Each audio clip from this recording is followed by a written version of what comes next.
Сайн бацхан уу өнөөдөр гараа бахахын сэдвээр Ховд аймгаа танилцуулах гэж байна. Ховд аймаг нутаг дэвсгэрийн хэмжээ нь 76.1 мянган хавтгай дөрвөлжин юм. Аймгийн төв нь Ховд хот бөгөөд Улаанбаатараас 1425 км зайд оршдог байна. Ховд аймаг нь 1931 онд байгуулагдсан. Ховд аймаг нь Монгол Алтай их улсын бүсэд орших бөгөөд Мөнх хайрхан, Хөгс эрхийн нуруу, Баатар хайрхан, Мянган угалцад зэрэг том улс нуруудтай. Ховд нутгийн байгалийн үзэсгэлэнт газрууд. Хар ус нуур. Монголын том нууруудын нэг болох хар ус нуур нь 1153 км талбайтай, 72 км урттай, 26 км өргөнтэй. Дундаа аралтай үзэсгэлэнт нуур юм.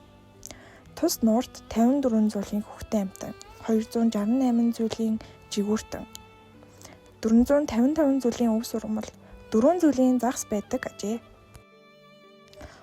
Мөнх хайрхан бол Төв Азийн цөлгийн нөлөөнд орших, хязгаарлагдмал нөхцөлд бүрэлдэн тогтож мөнх цэвдэг мөсөн галууд бүхий цэнгэг усны хасар их нөөцийг хадгалдаг энэхүү уулыг мөнх хайрхан уул гэдэг. Мөн энэхүү уул нь Ховд аймаг гэлтгүй Монгол улсын үзэсгэлэн газруудын нэг юм. Цам гарав уулын байгалийн зохицуулбарт газар. Цам гарав хэмээх цас дуул нь далайн түвшнөөс дээш 4208 м дөрвөгдсөн алсаас сүрлэг сайхан харагддаг мөнх цэстэй уул юм. Дэлхийд болон Монгол улсад товөрдсон амьтдыг тэндээс харах боломжтой бөгөөд уулсынхаа араар арлаг, тормог, шинэхэн тэгвэл ойтой жимс элбэгтэй байдаг байна. Төрийн тахилгад алтан хөхийн уул. Ховд аймгийн Мянгат сум, Увс аймгийн Өмнө Говь аймаг, Үлгий сумын нутгийг дамнан орших үзэсгэлэнт сайхан байгальтай бие даасан томоохон нуруу юм.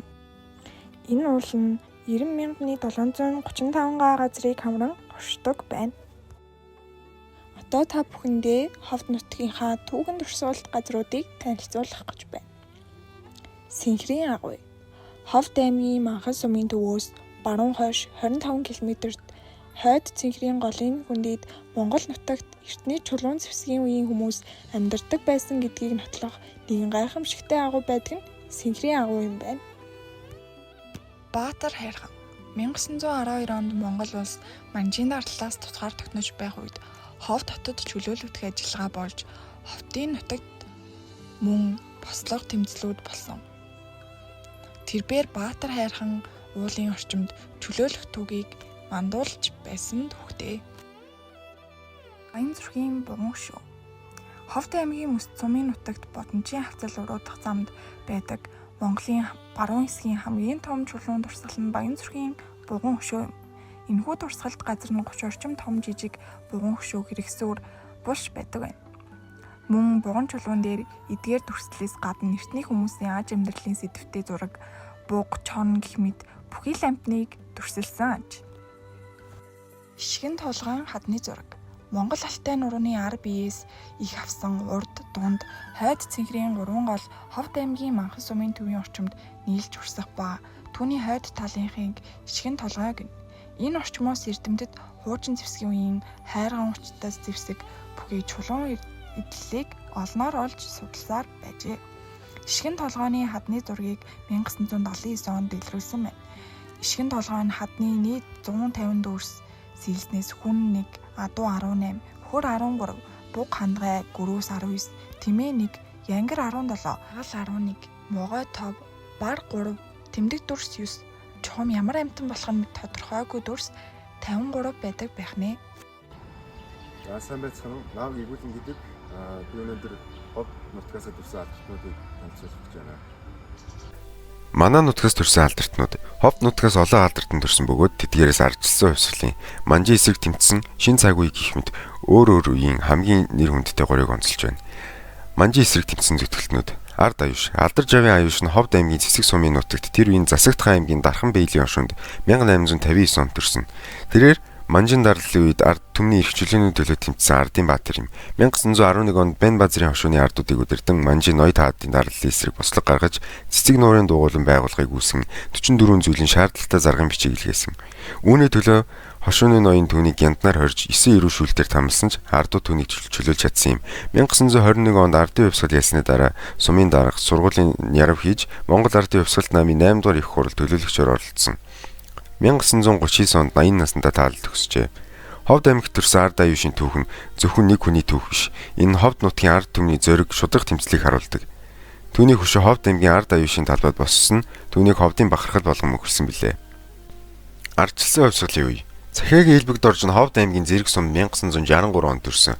Социалист үеийн бүгд найрамд Монгол ард улсад өсөж зэргийн албахаж сэтгүүл зүйн сургууль сурсан тэрээр 1990 оны ардчилсан хувьсгалын удирдагчдын нэг болж Монголын ард түмнийг 75 жил үргэлжилсэн коммунист эдмэс чөлөөсөн 50 хувьсгалыг манлайлсан. Социалист үеийн дарлалын эсрэг зогсож олон улсын хэвлэлд илтгэл бичин ард түмнийг сэргэхэд төв нэмэр оруулсан. Хувьсгалын дараа Монгол улсын ерөнхий сайд ерөнхийлөгч хийсэн бөгөөд түүний гадаад бодлого Монгол улсыг дэлхийн тавцанд идэвхтэй тэнцвэртэй байр суурь эзлүүлэхэд чухал хувь нэмэр оруулсан. Түүний гол жишээ нь 2016 онд Улаанбаатар хотод болсон ASEAN 11 уулзалт бөгөөд 51 орны удирдагч оролцсон томоохон арга хэмжээ. Энэ нь Монголын 3 дахь хөрш бодлогыг дэмжиж Европтой харилцааг бэхжүүлсэн бөгөөд эдийн засаг олон улсын нэр хүндэд эерэг нөлөө үзүүлсэн. Ард аюуш захиагийн хэлбэгд орж нар ховдын бахархал бөгөөд ард түмний эрх чөлөө шудраг ёсны төлөө тэмцсэн. Ард аюуш нь Манжин дарлалын эсрэг элбэгд орж социалист хэлмээсийг тэмцэж ховдын түүхэнд төдөгөө Монголын түүхэнд гүн уул мөрүүлдээс эрх мэдлээ. Шин цаг үеийн алдартан ховдын бүх хангаан нутгийнхаа бахархал бөгөөд наадмаар төрүүлж хүчрхэг барилтаа авяас чадраараа ховдын нэрийг гаргаж нутгийнхандаа үлгэр жишээ болон үлдсэн. Шинэ үеийн улс төр урлаг спортын алдартнууд ховд нутгийн нэр хүндийг Монгол болон олон улсын тавцанд танилцуулж байна. Ховд аймаг баруун бүсийн төв гэж тооцогддог. Хүн амын хувьд 2023 оны байдлаар ойролцоогоор 90,000 гаруй орчим хүн амьдарч байна. Энэ нь баруун бүсийн хамгийн олон хүн амтай аймгийн нэг гэдгийг хэлдэг нь. Энд олон ястан угсаатнууд хамтдаа эвтэй найрдаг амьдардагаараа онцлогтой.